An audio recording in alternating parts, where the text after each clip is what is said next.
আউযুবিল্লাহি মিনাশ শাইতানির রাজিম। বিসমিল্লাহির রহমানির রহিম। দক্ষিণ পূর্ব এশিয়ার সর্ববৃহৎ ছাত্র সংগঠন বাংলাদেশ ইসলামী ছাত্র শিবির নরসিংদী জেলা শাখা কর্তৃক আয়োজিত আজকের এই এসএসসি এবং দাখিল পরীক্ষায় এ+ প্রাপ্ত সফল ছাত্রছাত্রী ভাই এবং বোনদের সম্বর্ধনা অনুষ্ঠানের সম্মানিত সভাপতি, আজকের অনুষ্ঠানের সম্মানিত প্রধান অতিথি, বিশিষ্ট শিক্ষাবিদ, বিশিষ্ট বিজ্ঞানী, ঢাকা বিশ্ববিদ্যালয়ের ফার্মেসি অনুষদের সাবেক ডিন, বাংলাদেশ শিল্প এবং গবেষণা পরিষদের সাবেক chairman professor doctor Chowdhury Mahmud Hasan sir, উপস্থিত অন্যান্য সুধীবৃন্দ, অভিভাবকবৃন্দ এবং আমার একান্ত প্রিয় ছাত্র এবং ছাত্রী ভাই এবং বোনেরা, যাদেরকে লক্ষ্য করি আমাদের আজকের এই অনুষ্ঠানের আয়োজন। আসসালামু আলাইকুম রহমতুল্লাহ। আমি আল্লাহ তাআলার কাছে শুকরিয়া জ্ঞাপন করছি যে আল্লাহ এরকম একটি সুন্দর প্রোগ্রামে উপস্থিত হওয়ার তৌফিক দান করেছেন। একই সাথে আমি আন্তরিকভাবে ধন্যবাদ জানাচ্ছি নরসিংদী জেলা ছাত্র শিবির শাখাকে, যারা অত্যন্ত কষ্ট এবং পরিশ্রম করে নরসিংদীর এই সফল ছাত্র এবং ছাত্রীদেরকে সম্বর্ধনা দেওয়ার এই সুন্দর প্রোগ্রামটি আয়োজন করেছে। এবং আমি ধন্যবাদ জানাচ্ছি অনেক ব্যস্ততার মধ্যে, পড়াশোনার মধ্যেও তোমরা যারা আজকের প্রোগ্রামে উপস্থিত হয়েছ, প্রচণ্ড গরম, তার মধ্যেও উপস্থিত থেকে এই প্রোগ্রামকে সফল করার জন্য যারা চেষ্টা করেছো তাদেরকে আমি ধন্যবাদ জানাচ্ছি। আমি আমার বক্তব্যের শুরুতেই ফর্মালি তোমাদেরকে কংগ্রাচুলেশন জানাচ্ছি যে জীবনের প্রথম পাবলিক পরীক্ষা, যেটিকে নিয়ে অনেক ভয়, শঙ্কা, আনন্দ থাকে, সেই পাবলিক পরীক্ষায় তোমরা সফলতার সাথে উত্তীর্ণ হতে পেরেছো এবং সর্বোচ্চ ফলাফল যেটি সেই এ+ তোমরা অর্জন করেছো।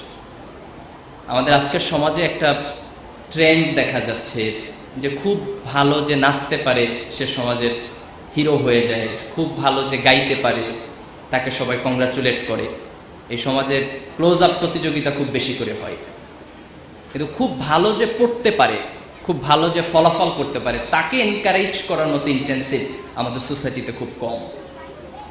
অথচ হিস্টোরিক্যালি এটা প্রুভড, খেলাধুলা, গান, শিল্প বা সাহিত্য দিয়ে কোনো জাতির উন্নতি হয় না। একটা জাতির সত্যিকারের উন্নতি হয় তার জ্ঞান, বিজ্ঞান এবং প্রযুক্তির জায়গা থেকে। সেই দৃষ্টিকোণ থেকে জাতিগতভাবে আমরা যদি উন্নতি অর্জন করতে চাই, তাহলে নিঃসন্দেহে আমাদের জাতির সবচেয়ে মেধাবী সন্তানদের আমাদের সেলিব্রেট করা উচিত। এটি এই সমাজের যত বেশি আমরা করতে পারবো তত বেশি মেধাবীরা জন্ম নেবে। একটি সমাজে মেধাবীদের কদর না থাকলে সে সমাজে মেধাবীদের জন্ম হয় না।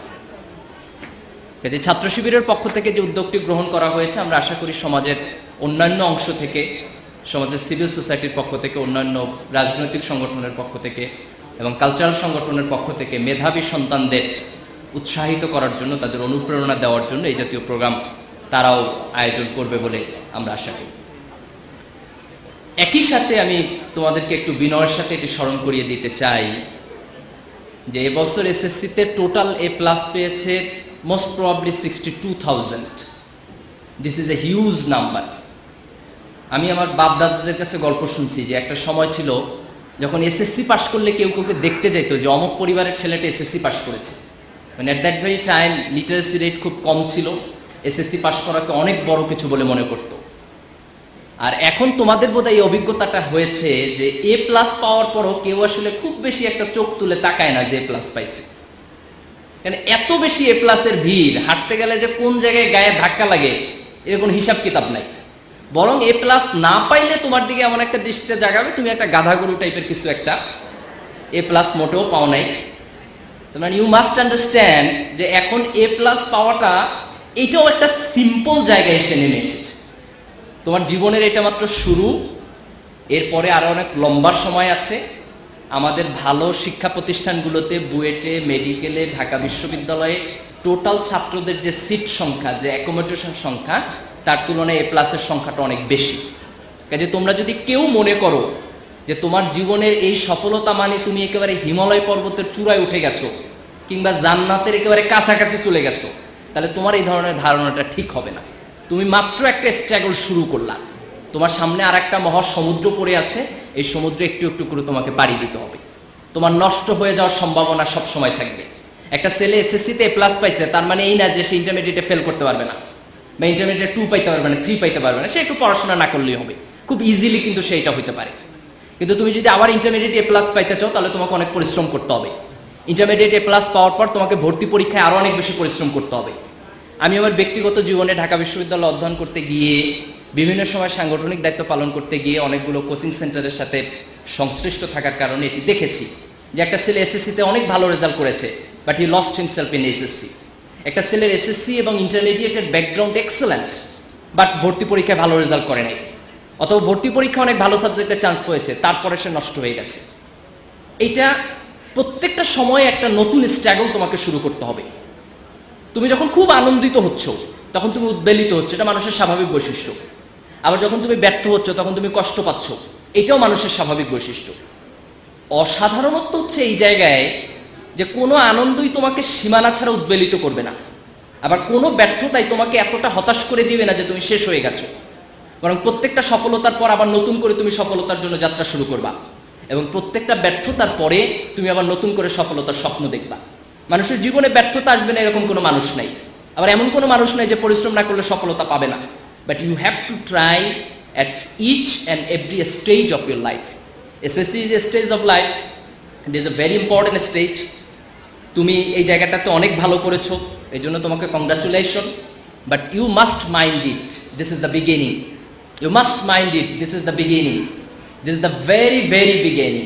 তোমার সামনে অনেক লম্বা একটা রাস্তা আছে, এই রাস্তার প্রত্যেকটা ধাপে তোমাকে আরো অনেক বেশি কষ্ট করতে হবে, অনেক বেশি পরিশ্রম করতে হবে, অনেক দূর সামনে পথে যাইতে হবে যদি তুমি তোমার জীবনের সফলতার যে দ্বার প্রান্ত সেটিকে স্পর্শ করতে চাও। কাজে এসএসসির এ প্লাসটা তোমার মনে যেন কোনো প্রকার অহংকারের জন্ম না দেয়, যেটি পরবর্তীতে তোমার পরিশ্রমকে কিংবা পরবর্তীতে তোমার ফলাফলকে অনেকটা নেগেটিভলি ইন্টারপ্রেট করে। এটা আমার রিকোয়েস্ট থাকবে তোমাদের প্রতি। একটা জিনিস দেখো, মানুষের জীবনে বড় হতে অনেক কষ্ট করতে হয়, কিন্তু নষ্ট হইতে মানুষের জীবনে কষ্ট করতে হয় না। আমি সায়েন্সের ছাত্র, সায়েন্সও এই থিওরিটা বলে। নিউটনের গল্পটা আমাদের সবার জানা। উনি একদিন আপেল বাগানে বসেছিলেন, হঠাৎ টুপ করে একটা আপেল পড়লো ওনার মাথার উপরে। তো উনি চিন্তা করতেছিলেন যে আপেলটা নিচে পড়লো কেন, এটা উপরে গেল না কেন। অনেক চিন্তা করে উনি পাইলেন যে এটা একটা গ্র্যাভিটেশন কারণ, যে গ্র্যাভিটেশনাল একটা ফোর্স আছে। তো এটা নিউটন আবিষ্কার না করলেও আমরা বুঝতাম, আপেল যেহেতু নিচে পড়ে নিশ্চয়ই নিচে একটা ফোর্স আছে, এত কষ্ট করে নিউটনের আবিষ্কার না করলেও এটা হইতো। তো এই যে গ্র্যাভিটেশনাল ফোর্স নিচের দিকে টানতেছে, ঠিক মানুষের প্রবৃত্তির মধ্যে একটা নেগেটিভ ফোর্স আছে। এই নেগেটিভ ফোর্স সবসময় তোমাকে নিচের দিকে টানে। তোমাকে এখন পড়াশোনা না করলে ভালো, তুমি নষ্ট হয়ে গেলে ভালো, তুমি আনন্দ করলে ভালো, তুমি ফুর্তি করলে ভালো, এই নেগেটিভ দিকগুলো সবসময় তোমাকে নিচের দিকে ইন্টারাক্ট করে। তার বিপরীতে নিজেকে কন্ট্রোল করে একটা ভালো ফলাফলের দিকে এগিয়ে যাওয়া, এটি কিন্তু খুব কষ্টকর। তুমি যদি ভালো করতে চাও, তোমাকে এসএসসিতে ভালো করতে হবে, ইন্টারমিডিয়েটে ভালো করতে হবে, ভর্তি পরীক্ষায় ভালো করতে হবে, ইউনিভার্সিটিতে গিয়ে ভালো করতে হবে, পিএইচডি করতে গিয়ে ভালো করতে হবে। আর তুমি যদি খারাপ করতে চাও, তাহলে তুমি সব ভালো করার পরে হঠাৎ করে নষ্ট হয়ে যেতে পারো, তুমি অ্যাডিক্টেড হয়ে গেলেই হবে, তোমার নষ্ট হওয়ার জন্য এর বেশি কষ্ট করতে হবে না। তুমি একটা পরীক্ষা না দিলেই হবে, তোমার পরীক্ষা ফেল করার জন্য এর চাইতে বেশি কষ্ট করতে হবে না। এখন ধরো দুইটা লোক যে এসএসসি পরীক্ষায় খারাপ করলো, আর আরেকটা লোক এসএসসিতে ভালো করলো, ইন্টারমিডিয়েটে ভালো করলো, তারপর ভর্তি পরীক্ষায় যায় খারাপ করলো। এই দুইয়ের মধ্যে বেশি সফলকে আর বেশি ব্যর্থকে?